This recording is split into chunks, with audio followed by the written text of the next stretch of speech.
Welcome, ladies and gentlemen. My name Daddy's little girl.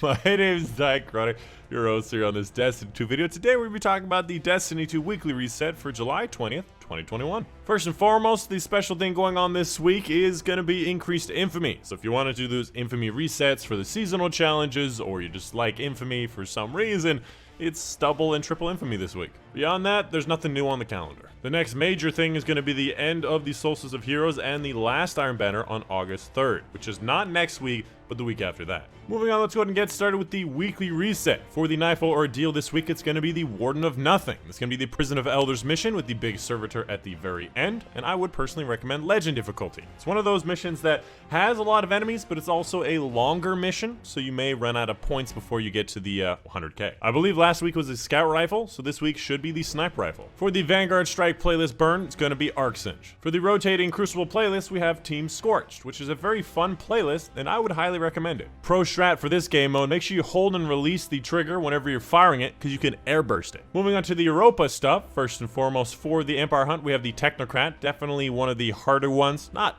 insanely hard, but out of the three, it's the hardest. And yet again, apparently I don't have the simulation, because why would the simulation appear when I have the simulation unlocked? Like, I'm not even kidding, like, literally last week, I went on my Warlock and I unlocked it! Am I crazy? I finished Born in Darkness 4, what else do I have to do? Anyways, I think last week was the one with the inside-outside with the boxes, so this one, I think, is defense, but, I don't know. For the Deepstone Crypt Raid Challenge is going to be the Core 4, taking place in the boss encounter of the raid, and in this encounter, anytime you blow off those little orange glowy bits on the boss, you have to destroy all 4 before picking up any bomb, and do all 4 at once. Most people just do this normally because it's faster. As for the Vault of Glass Challenge, we have Wait For It, taking place in the first major encounter of the raid, the one with the Confluxes. Basically, anytime you kill a wyvern, it has to be while it's sacrificing, so just have a lot of falling stars, or big bada boom swords to take them out. Or weaken them, but I like Falling Star. And again, Gambit does have increased infamy right now. Play it if you dare. Up next, let's take a look at Banshee's inventory of random weapons. Right, so I took a look at all of the different roles. First up, Toil and Trouble does have some nice range stuff in these first 3 things, but the rest of it's just kind of meh. The Lonesome is, again, kind of okay in a bunch of different ways, but then there's also this little Grave Robber here. I think the one from last week was definitely better. The Last Perdition, probably the best one on offer here today. Again, just Grave Robber, kind of mulling it up, but everything else with range is really nice to see. The Pleiades Corrector, I really just don't even know what to say about this. This is not what you're looking for. The Outrageous Fortune is a 150 grenade launcher that does less damage per shot, less DPS, less total ammo damage, and not really any more reserves, so they're just inherently worse than the 120s. And speaking of, a 120, but with a bad roll. And it does not seem like there are any new seasonal challenge. Even though the season goes more than 10 weeks, it always stops at 10. I don't know why.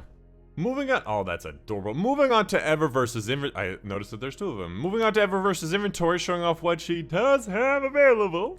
First and foremost, we have the Moat Juggle. Pretty straightforward. I assume that, yeah, that you do. Okay, I was gonna say, every one of those infinites, it has an ending. I keep forgetting about that. We also have the Ghost Shell to make it look like a clam. It's definitely one of the better looking Ghost Shells, although I have so many Ghost Shells, it's ridiculous, so I'm trying not to buy all of them. We have a Ghost Projection, looks like this in case you want it. We have the Pomegranate Gloss, which is something that I think looks actually pretty good on a lot of different armor sets. You have to keep in mind, it has that little texture on it in the red section, so it's definitely something I'm very interested in. For the other Bright Dust section, let's go! This is the one that we all know and love, and I'm definitely putting this on the thumbnail. We also have the fishing emote, which actually, it's a fishing thing, and you pull out one of 3 things. Boot, boot, boot! Ah, it's just a damn fish. You can get a boot, but, you know, you can get a fish too. You also have the Orium Pace, which is this sparrow. The Summertide Kite, which I think is another one of the new... Oh no, this one was from last year. I do remember that one, actually. We have a multiplayer emote, where it's a future high five, where I guess you don't touch at each other. Cause COVID. Yeah, that's rough. Funny. I have an ornament for the Sturm to make it look very, gun blasted, oil blasted. I don't really know what it's called. We have a transmitted effect with the sandcastle. It looks nice. You have this one. You got this one. You got this one. And then, of course, we got a bunch of different shaders. And again, each one of these shaders will color differently depending on the type of material or the particular class. So keep that in mind. Titans, for example, color very differently. They usually only pick like 2 colors. Ooh, that looks nice, actually. They usually pick 2 colors, whereas warlocks and hunters usually go for like 3 to 4.